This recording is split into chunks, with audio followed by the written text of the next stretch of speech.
মেয়েরা যখন মেয়েদের মাথার উকুন বাসে, আপনারা দেখছেন? আমি দেখছি আমার বড় মেয়ের উকুন বাঁচতেছে, আমার বউ তো উকুন বাঁচতে বাঁচতে জেলে একটা ছোট উকুন, বুঝলেন, তার নাম হলো ফুতালি। ফুতালি ফুতালি এই ছোট রে ফুতালি রে ফুতালি রে ইঙ্গা কর। আর কিছুক্ষণ এই ঢেলা ঢেলা ঢেলা, এই ঢেলা তখন পায়, বুঝলেন, তখন একে বাইর করে নিয়ে লোকের উপর থেকে কানের কাছে দেখ দেখ দেখ দেখ ঢেলা।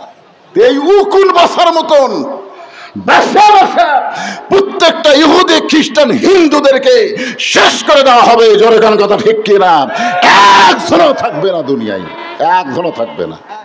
কি ভাবতেছেন আজকে এরকম, আগামীকাল এরকম নাও হতে পারে? গত বছর এই সময় হাসিনার দাপটে আমার মতন বদরশিদ আক্কেলপুর খেতলাল আর কালাইয়ের মধ্যে ঢুকতে পারে নাই। জোরে গান কথা ঠিক কিনা? আর এই বছর কে আয়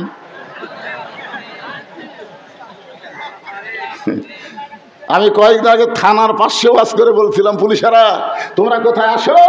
সাইড থেকে পুলিশ কাগজ দিয়ে বলছে, হুজুর আপনার নিরাপত্তা দেওয়ার জন্য আসছি, হুজুর ধরার জন্য না। এখন ধরার কথা ভুলে গেছো? তাহলে এক বছরে যদি বাংলাদেশের অবস্থার পরিবর্তন হয়, 6 মাসে আল্লাহ গোটা পৃথিবীর অবস্থা পরিবর্তন করতে পারে। জোরে কর কথা ঠিক কি? এখানে জাতির পিতা ইব্রাহিম, মিল্লাতা আবিকুম ইব্রাহিম ওয়া সাম্মাকুমুল মুসলিমিন। আমাদের মুসলমান নাম রাখছে কে? আমাদের জাতির পিতা ইব্রাহিম। এটা কি আমি মুখ টামানা কথা বলতেছি না, আল্লাহর কোরআনের কথা। তো কোরআনের সাথে কি আপনার একমত না দ্বিমত? তাহলে হোহা করা লাগবে তো। দেখেন এখানে দেখেন, মিল্লাতা আবিকুম ইব্রাহিম। মিল্লাত মানে তোমাদের জাতি, আবিকুম মানে তোমাদের বাপ ইব্রাহিম। এখন বলেন আমাদের জাতির পিতার নাম কি? আলাইহিস সালাম একটু পরেই কনেনি, এই মুহূর্তে মিছিলের সময় খালি ইব্রাহিমটাই বলেন। আমাদের জাতির পিতার নাম কি? আরো জোরে। তাহলে শেখ মুজিবুর শেখ মুজিবুর আরো জোরে। আপনাদের এলাকার ভোটবিহীন স্বপন ওই শেখ হাসিনাকে সর্বপ্রথম সংসদে হজরত বানাচ্ছে। জোরে কোন কি বানাচ্ছে? হজরত। আল্লাহ বলে, মুসাব মানুষ দুনিয়াতে গিয়ে মরতে চায় না, সেই মৃত্যুটা তোমার কাছে উত্তম মনে হওয়ার কারণ কি? নিয়ামত মনে হওয়ার কারণ কি? মুসা বলতেছে, আল্লাহ কারণ হলো 3টা। আমার আঙ্গুলের দিকে তাকান, কয়টা? আল্লাহ বলে, মুসা কি কারণ? 3 কারণ। আপনি বলেন তো আল্লাহ কারণ জানে কি জানে না? জানার পরেও আল্লাহ কেন শুনবার চায়? এই কারণেই শুনবার চায়, আল্লাহ মুসা নবীর মাধ্যমে আমাদেরকে জানাবার চায়। জোরে কারণ সুবহানাল্লাহ। হ্যাঁ, এই জন্য এই যে কষ্ট করে বসে আছেন, আজ ওয়াজ শোনার পরে দেখবেন মরালে আপনার টেনশনই হবে না। কারণ যেটা সত্য কথা, যার উপর সত্য নাই, হিন্দুরা পর্যন্ত মরা বিশ্বাস করে। এখন কথা ঠিক কিনা? ইহুদি খ্রিস্টান সবাই মরা বিশ্বাস করে। আল্লাহ বিশ্বাস না করলেও মরাকে তারা বিশ্বাস করে। জোরে কোন কথা ঠিক কিনা?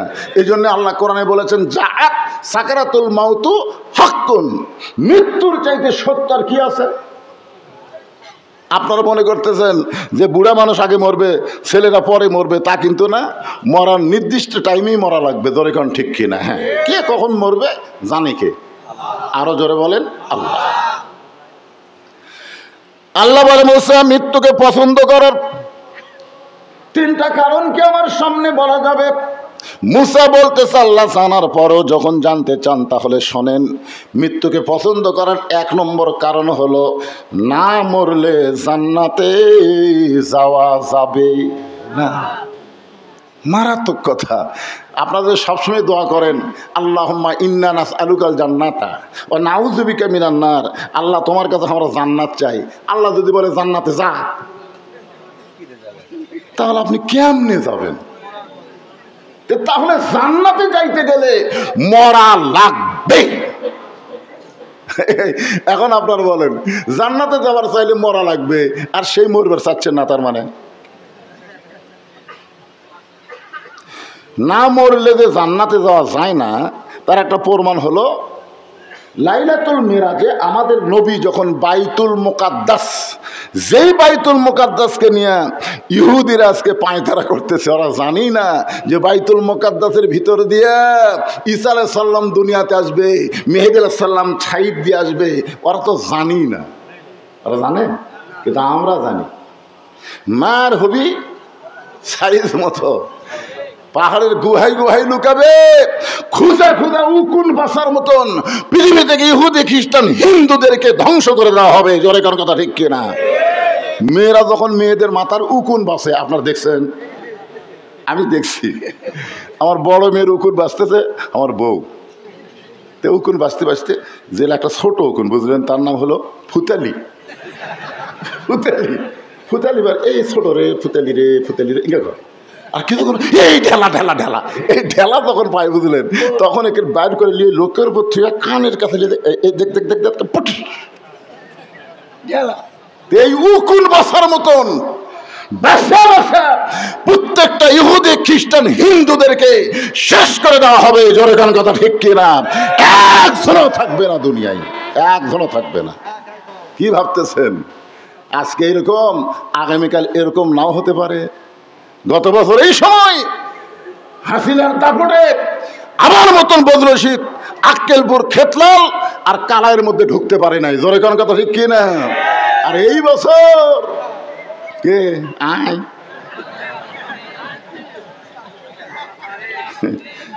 আমি কয়েকদিন আগে থানার পাশে ওয়াজ করে বলছিলাম, পুলিশেরা তোমরা কোথায় আসো? সাইড থেকে পুলিশ কাগজ দিয়ে বলছে, হুজুর আপনার নিরাপত্তা দেওয়ার জন্য আসছি, হুজুর ধরার জন্য না। এখন ধরার কথা ভুলে গেছো? তাহলে এক বছরে যদি বাংলাদেশের অবস্থার পরিবর্তন হয়, 6 মাসে আল্লাহ গোটা পৃথিবীর অবস্থা পরিবর্তন করতে পারে। জোরে কর কথা ঠিক কি না? তো এখন লাইলাতুল মিরাজে বাইতুল মুকাদ্দাসে আমাদের নবী কিন্তু 2 রাকাত নামাজ পড়াছেন। আমাদের নবী কিন্তু ইমামুল আম্বিয়া ইমামুল মুরসালিন। আমাদের নবী কিন্তু মুসল্লি না, আমাদের নবী হলো ইমাম। আমাদের নবী কি? ইমাম। 2 রাকাত নামাজ পড়ানোর পরে নবী বললেন, জিবরাইল ভাই, এই যে এতগুলো আমার পাশে নামাজ পড়লো এরা কারা? জিবরাইল বলতে, হুজুর সমস্ত নবী রাসূল আজকে আপনার পিছনে ইক্তেদা করলো, এই মুহূর্তে আপনার ডিগ্রি হলো ইমামুল আম্বিয়া ইমামুল মুরসালিন। নবী বললেন, সমস্ত নবী রাসূলকে আমি একটু দেখতে চাই। সঙ্গে সঙ্গে একটা মেম্বার এনে দেওয়া হলো। নবী মেম্বরে দাঁড়ালেন, সমস্ত নবীরা নবীদের দিকে তাকায় আছে, সমস্ত নবীরা আমাদের নবীর দিকে তাকায় আছে। যেরকম সুবহানাল্লাহ। আর আমাদের নবী সমস্ত নবীর দিকে তাকায় আছে। এমন সময় নবী দেখতে পেলেন একটা নবীর চেহারা মলিন, সবগুলোর চেহারা হচ্ছে আলো, কিন্তু একটা নবীর চেহারা মলিন দেখা গেল। মলিন বোঝেন না? মুখটা মলিন। নবী জিবরাইলকে বললেন, ভাই জিবরাইল, সমস্ত নবীর চেহারা আলো আর ওই নবীর মুখটা কালো কেন? তো বলতেছে, তাহলে আপনি তাকে ডাকেন। আল্লাহ নবী তাকে ডাকে বললেন, মা ইসমুকা ইয়া আখি, বলে আপনার নাম কি ভাই? বলতেছে, আমার নাম হলো ঈসা রূহুল্লাহ। তো আপনি ঈসা নবী হয়ে সমস্ত নবীর চেহারায় আলো আর আপনার মুখটা মলিন কেন দেখা গেল? বলতেছে, নবী গো, এরা সবাই জান্নাত থেকে আপনার পিছনে নামাজ পড়তে আইছে, এই জন্য এদের চেহারা আলো, কিন্তু আমি ঈসা জান্নাত থেকে আসতে পারি নাই। তো আল্লাহ নবী বলল, কেন? বলে এখন পর্যন্ত আমি মরি নাই, আমি না মরলে জান্নাতে কেমনে যাব? এখান থেকে প্রমাণ হলো জান্নাতে যাইতে গেলে মরা লাগবেই। এখন যেই বলবো জান্নাতে যাইতে গেলে কি চাই, আপনার সবাই এক বাক্যে বলবেন, মরতে চাই। জান্নাতে যাইতে গেলে কি চাই? যাই বলতেছেন না তাইও মরবি না, না যাই বলতেছেন না তাও মরবে, কিন্তু বেসাইজ। আমরা কি বেসাইজে মরবো? এই জন্য সবাই এই হক কথাটা সবাই জবান দিয়ে বলবেন, জান্নাতে যাইতে গেলে কি চাই? আরো জোরসে বলুন। আচ্ছা আপনার বলেন তো, এই জায়গার যদি কোনো হিন্দু ভারতীয় এজেন্ট থাকে আর যদি মোবাইল করে বলে যে বধূষিত একটা মাহফিল আইছে, সমস্ত মুসলমান মরার মিছিল করতেছে, মরতে চাই মিছিল করতেছে। এরা কোনোদিন আর বাংলাদেশ আক্রমণ করতে আসবে না, কারণ মরার জন্য যারা রেডি হয়ে আছে তাদের সঙ্গে কেউ যুদ্ধ লাগলে পারবে না। জোরে কোন কথা ঠিক না? কারণ মরার জন্য রেডি। এই মরার জন্য রেডি ছিল আবু সাইদ। 2000 ছাত্র জনতা জীবন দেওয়ার কারণে ফ্যাসিস্ট হাসিনাকে পলাতে বাধ্য হওয়া লাগলো। জোরে কোন কথা ঠিক কিনা কথা বলেন? হ্যাঁ, এখন আল্লাহ বলতেছেন মোরাই যখন যাবে লা তামুতুন্না, ততক্ষণ পর্যন্ত মৃত্যুবরণ করো না, ইল্লা ওয়া আনতুম মুসলিমুন, যতক্ষণ তোমরা মুসলমান না হবে। এখন মুসলমান শব্দের অর্থ কি এটা আমাদের ভালোভাবে জানা লাগবে। আমাদের জাতির পিতা হযরত ইব্রাহিম আমাদের নাম রাখছে কি? শেখ মুজিবুর। এখানে জাতির পিতা ইব্রাহিম, মিল্লাতা আবিকুম ইব্রাহিম হুয়া সাম্মাকুমুল মুসলিমিন। আমাদের মুসলমান নাম রাখছে কে? আমাদের জাতির পিতা ইব্রাহিম। এটা কি আমি মুখ টানা কথা বলতেছি না, আল্লাহর কোরআনের কথা। তো কোরআনের সাথে কি আপনার একমত না দ্বিমত? তাহলে হোহা করা লাগবে তো। দেখেন এখানে দেখেন, মিল্লাতা আবিকুম ইব্রাহিম। মিল্লাত মানে তোমাদের জাতি, আবিকুম মানে তোমাদের বাপ ইব্রাহিম। এখন বলেন আমাদের জাতির পিতার নাম কি? আলাইহিস সালাম একটু পরেই কনেনি, এই মুহূর্তে মিছিলের সময় খালি ইব্রাহিমটাই বলেন। আমাদের জাতির পিতার নাম কি? আরো জোরে। তাহলে শেখ মুজিবুর গোলাপদ্বীন, শেখ মুজিবুর আরো জোরে। আপনাদের এলাকার ভোটবিহীন স্বপন ওই শেখ হাসিনাকে সর্বপ্রথম সংসদে হজরত বানাচ্ছে। জোরে কোন কি বানাচ্ছে? হজরত। সুবহানাল্লাহ। খুব খেয়াল করবেন, আল্লাহর কোরআনের সাথে আমরা একমত। আমাদের নাম রাখছে মুসলমান। মুসলমান শব্দের অর্থ হলো আত্মসমর্পণ করা পুরাপুরি হবে। উদখুলু ফিস-সিলমি কাফা, পুরাপুরি ভাবে আল্লাহর প্রতি আত্মসমর্পণ করার নামই হলো মুসলমান। তাহলে বোঝা গেল ইমানদার হওয়া যায়। আল্লাহ বলেছেন ইয়া আইয়ুহাল্লাযিনা আমানু, যারা আমাকে বিশ্বাস স্থাপন করেছো, আত্তাকুল্লাহ, বিশ্বাস স্থাপন করার পরে ভয় করতে হবে কাকে? আরো জোরে বলেন। ভয়টা এমনি এমনি হবে? আল্লাহকে ভয় করতে গেলে মানুষের আইন দেওয়া সম্ভব না, আল্লাহর কোরআনের আইন লাগবে। একটু মনোযোগ দিয়ে শোনেন। যে মানুষটা ছিল পৃথিবীর সবচাইতে বড় মাস্তান, এই পৃথিবীর সবচাইতে বড় মাস্তান, যিনি নাঙ্গা তরবারি হাতে নিয়ে আল্লাহ নবীকে হত্যা করার জন্য রওনা দিয়েছিল। আবু জেহেল কিন্তু নবীকে মারবার চাইছে, কিন্তু সরাসরি মারার সাহস আবু জেহেল কোনোদিনও করেনি। কিন্তু উমর সরাসরি নবীকে মারার জন্য অস্ত্র নিয়ে প্রকাশ্যে রাস্তা দিয়ে যাচ্ছে। জিজ্ঞাসা করা হলো তুমি অস্ত্র নিয়ে কোথায় যাও? বলে বাপদাদা ধর্মে চুনকালি দিয়ে আবদুল্লাহর বেটা নাকি নতুন ইসলাম প্রচার করতেছে, তাকে না মারা পর্যন্ত আমার কলিজার শান্তি নাই। যে লোকটার সাথে দেখা হয়েছে তার নাম হলো লাবিদ। তো লবিদ বলতেছে ওমর আগে ঘর সামলাও। বলে ঘর মানে?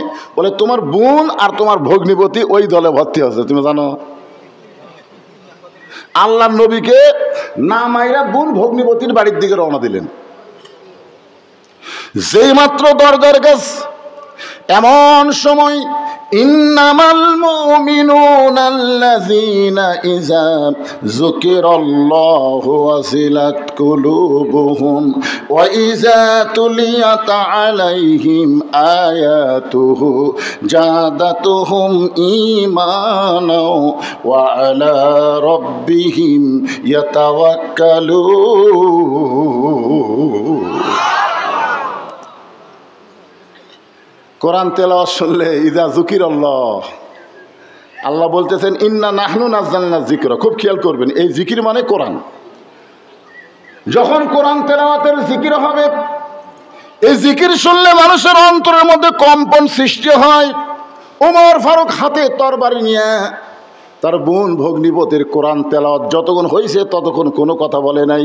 যেই মাত্র কোরআন তেলাওয়াত শেষ, সঙ্গে সঙ্গে দরজায় ধাক্কাতে বললেন তোরা যেটা তেলাওয়াত করলি সেটা কার? বলে আমরা গোপনে এমন একজন মহামানবের আদর্শকে কবুল করে ইসলামকে গ্রহণ করেছি, সে আল্লাহর পক্ষ থেকে যেই বাণীটা, সেই বাণী আমরা তেলাওয়াত করতেছি। তা আমি তোদের ভাই, আমার বোন ভগ্নিপতি, ইসলামকে কেন গ্রহণ করলি? দুইজনকে সেই মারতেছে, এক সময় মারতে মারতে ক্লান্ত হয়ে গেছে। কারণ যাদের মধ্যে ঈমান আছে, যাদের মধ্যে আল্লাহর কোরআন আছে, তারা কোনোদিন পিটন মারকে ভয় করে না। জোরে কর কথা ঠিক কিনা? বোন ভগ্নিপতি একটাবারও বলে নাই আর মারো না, লাগতেছে, একথা বলতেছে না। যতই মারতেছে মনে হয় তাদের ঈমান ততই বাড়তেছে। জোরে কর সুবহানাল্লাহ। এক সময় মহাবীর ওমর ক্লান্ত হয়ে গেল। ক্লান্ত হয়ে বোনের গায়ে রক্ত হাতে নিয়ে বলল, এত মারতেছি, তোদের ঈমান এত বেড়ে গেল, দেখি কি পড়তেছিস সেটা একটু আমাকে দিত। তখন বোন মুসকে মুসকে হাসে আর বলে, ভাইজান আপনি যতই শক্তি দিয়ে আমাদের মারেন, আমরা যেটা পড়তেছি লা ইয়ামাসসুহু ইল্লাল মুতাহহারুন, ততক্ষণ পর্যন্ত এইটা আপনি স্পর্শ করতে পারবেন না যতক্ষণ আপনি পবিত্র না হবেন। সুবহানাল্লাহ বলেন।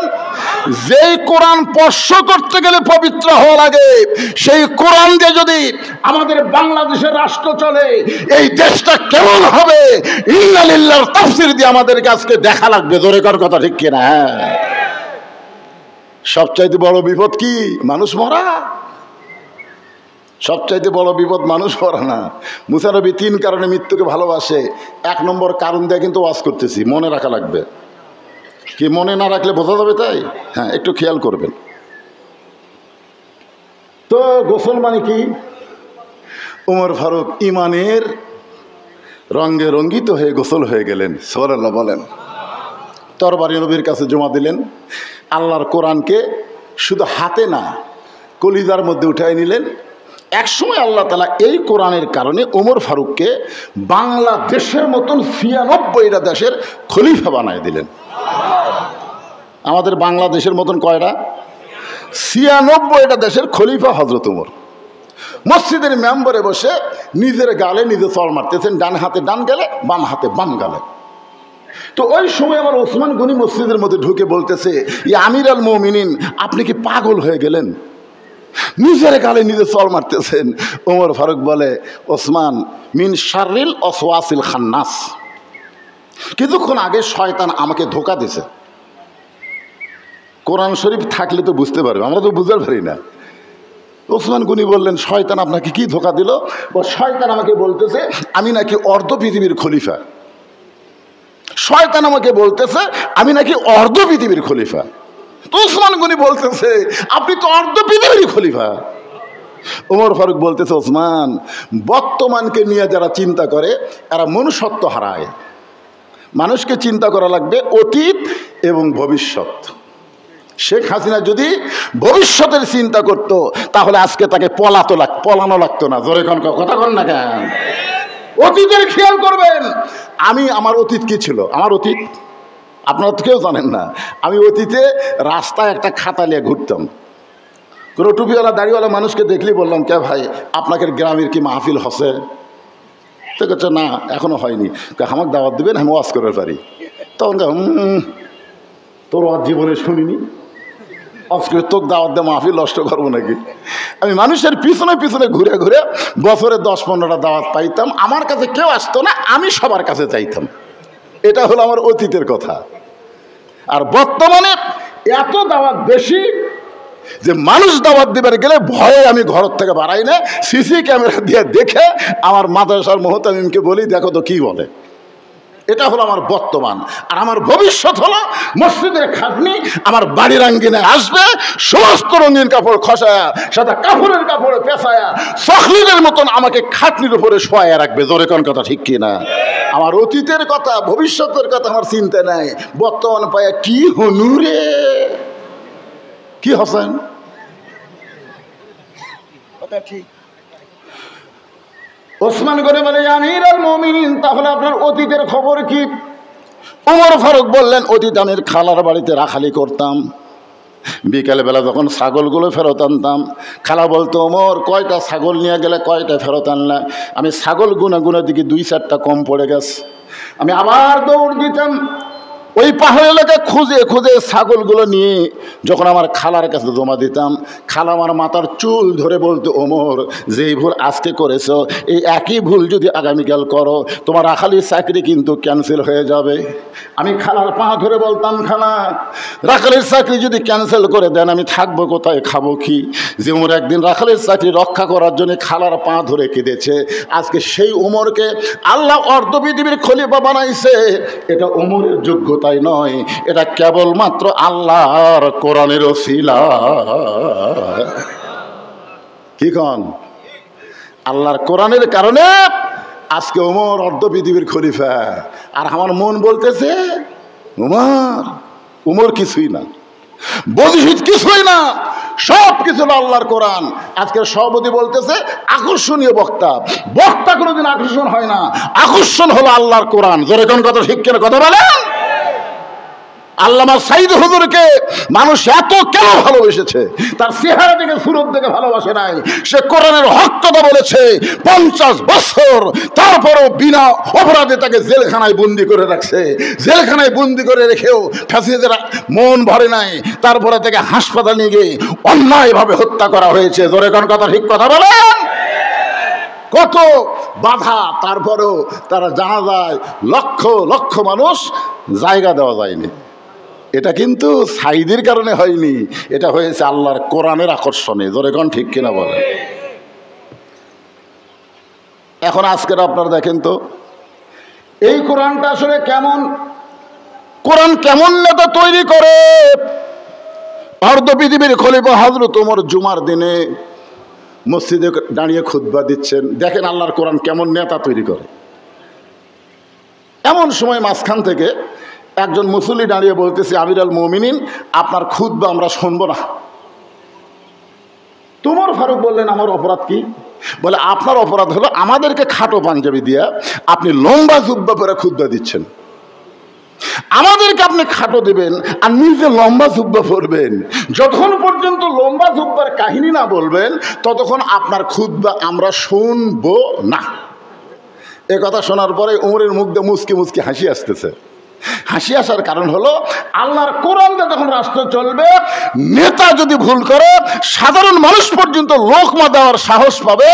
আর মানুষের আইনটা যখন রাষ্ট্র চলবে, এমপি মঞ্চে যদি যা ইচ্ছা বলে, সাধারণ একটা মানুষ কালাই বলেছিল যে আমরা বক্তার ওয়াজ শুনতে এসেছি, আপনার ভাষণ শুনতে আসি নাই, সঙ্গে সঙ্গে তাকে গ্রেফতার করে তাকে এমন নির্যাতন করেছে। এটা হলো মানুষের আইন। জোরে কোন কথা, ঠিক কিনা? আপনাকে এই কালায় এই অবস্থা হয়েছে। আমি একদিন স্বপনকে বললাম, কে রে ভাই, প্রত্যেকটা মাহফিলে আপনি প্রধান অতিথি, কিন্তু আপনাকে দেখা যায় না কেন? তখন বলে, হুজুর জনগণ ভোট দেয়নি তো, গেলে শরম লাগে। যখন কথা বলি সব নিচের দিকে তাকা থাকে, আমার দিকে তাকায় না, কারণ 2-4টা চামচা আমার দিকে তাকা থাকে। চামচা বোঝেন না? আমার নেতার চরিত্র ফুলের মতন পবিত্র, নামাজ পড়ে না একক। তো উমর ফারুকের চোখ দিয়ে পানি পড়তেছে, মুখটা মুচকি মুচকি হাসতেছে। এমন সময় আব্দুল্লাহ ইবনে ওমর 30 পারা কোরআনের হাফেজ, 6 লক্ষ হাদিসের হাফেজ। জোরে কোন সুবহানাল্লাহ। বাবার পাশে দাঁড়ায় বলতেছে, আমার বাবার উকিল কেউ নাই রে। আজকে আমার বাবাকে একজন সাহাবী আসামি করছে, কিন্তু উকিল কেউ নাই। এই জন্য হযরত আব্দুল্লাহ ইবনে ওমর বাবার পাশে দাঁড়ায় বলতেছে, রে নবীর সাহাবীরা, তোমরা খাটো পাঞ্জাবি হলেও তো নতুন পোশাক পরে নামাজ পড়তে আইছো, কিন্তু আমার পরনে তাকায় দেখো, আমার পরনে নতুন কোনো কাপড় নাই। ওসমান গনি বলে, আব্দুল্লাহ, সবাই নতুন কাপড় পরছে আর তুমি পুরাতন কেন পরছো? বলে, আমি যদি নতুন কাপড় পরতাম তাহলে আমার বাবার জুব্বা আজকে লম্বা হতো না। তোমরা যখন আমার বাবাকে খেলাফতের দায়িত্ব দিয়েছ আল্লাহর পক্ষ থেকে যখন হয়েছে, তোমরা হয়তো জানো না, কিন্তু আমি জানি। একদিন গভীর রাত্রে আমার মা দরজার কাছে দাঁড়িয়ে আছে। আমি আব্দুল্লাহ মাকে গিয়ে বললাম, মা, এত রাত্রে দরজাত কেন দাঁড়িয়ে আছেন? মা ছোট বাচ্চার মতন কাঁদতেছে। আমি বললাম, মা, কি দুঃখে আপনি এমন করে কাঁদেন? বলতেছে, আব্দুল্লাহ রে, তুই জানিস না, বাড়ির মধ্যে থাকার পরেও তুই জানিস না, তোর বাবা যেদিন থেকে মদিনার খলিফা হয়েছে সেদিন থেকে মদিনার মানুষ কেমনে আছে এটা দেখার জন্য চোরের মতো সারা রাত ঘুরে বেড়া। চোরের মতন সারা রাত পুলিশ লিয়া, চৌকিদার লিয়া, বডিগার্ড লিয়া। এখন একটা এমপি আসলে দেখবেন সামনে পুলিশের গাড়ি, পিছনে পুলিশের গাড়ি, মনে হয় পুলিশ এমপির চান্সে আছে। আর বাংলাদেশের মতন 96টা দেশের খলিফা একা একা ঘুরতেছে, একা একা মরুভূমির মধ্যে তাঁবু টাঙ্গানো, গভীর রাত্রে ওই তাঁবুর ভিতর থেকে 2টা ছোট বাচ্চা কাঁদতেছে, মা আমাদের ক্ষুধা লাগছে, ক্ষুধা লাগছে। আর মা বলতেছে গোস্ত সিদ্ধ হলেই তোমাদের খাবার দেব, গোস্ত সিদ্ধ হলেই তোমাদের খাবার দেব। উমর ফারুক চিন্তায় পড়ে গেলেন, দুম্বার গোস্ত হলে বড় জোর 8 ঘন্টা লাগবে, উটের গোস্ত হলে 1 ঘন্টা লাগবে। এত গভীর রাত হয়ে গেল, এখনো পর্যন্ত গোস্ত সিদ্ধ হয় না, এটা কেমন মা? তারপর নিকটে গিয়ে লোকমাতে বললেন, মা তোমার অন্তরে কি কোনো দয়া নাই? তোমার 2টা বাচ্চা ক্ষুধার জ্বালায় কান্দে, আর এখনো পর্যন্ত তোমার গোস্ত সিদ্ধ হয় না। মেয়েটা বলে, পথিক আমার বাড়ি হলো ইয়ামিন দেশে, আমি শুনেছি মদিনার খলিফা উমর অত্যন্ত ভালো মানুষ। আমার 2টা এতিম বাচ্চাকে নিয়ে আমি উমরের দরবারে বিকালবেলা ঢুকতে চাইছিলাম, কিন্তু এত মানুষের ভিড়, আমি বিকালবেলা উমরের দরবারে ঢুকতে পারি নাই। নিয়ত করেছি আগামীকাল সকালবেলায় যাব। আমার 2টা বাচ্চার জন্য তাঁবু টাঙ্গায়া অস্থায়ী ঘর বানায় 2টা বাচ্চাকে বুকের মধ্যে নিয়ে আমি ঘুমাবার চাই, কিন্তু এদের পেটে এত খিদা, এরা 2টা বাচ্চা না ঘুমায় খালি মা মা বলে কান্দে। আমি শুধু এদের সান্ত্বনা দেওয়ার জন্যে, শুধুমাত্র সান্ত্বনা দেওয়ার জন্যে পাতিলের মধ্যে পানি আর পাথর দিয়া নিচে আগুন জ্বালায় বলতেছি, বাবা গোস্ত সিদ্ধ হলেই তোমাদের খাবার দেব। আমার বারবার সিদ্ধ হওয়ার কথা শুনতে শুনতে আমার 2টা বাচ্চা যদি ঘুমায়া যায়, সকালবেলা ওদেরকে নিয়ে ওমরের দরবারে যাব, কিন্তু আমার 2টা বাচ্চার পেটে এত খিদা লাগছে রে পথিক, আমার মনে হয় সকাল পর্যন্ত আমার সন্তান 2টা আর বাঁচবে না। উমর ফারুক বললেন, মা তুমি একটু ধৈর্য ধরো, তুমি আর এই অভিনয় না করে তোমার 2টা সন্তানকে বুকের মধ্যে একটু ধৈর্য ধরো মা। ওমর ফারুক এক দৌড়ে বাইতুল মালের দরজায়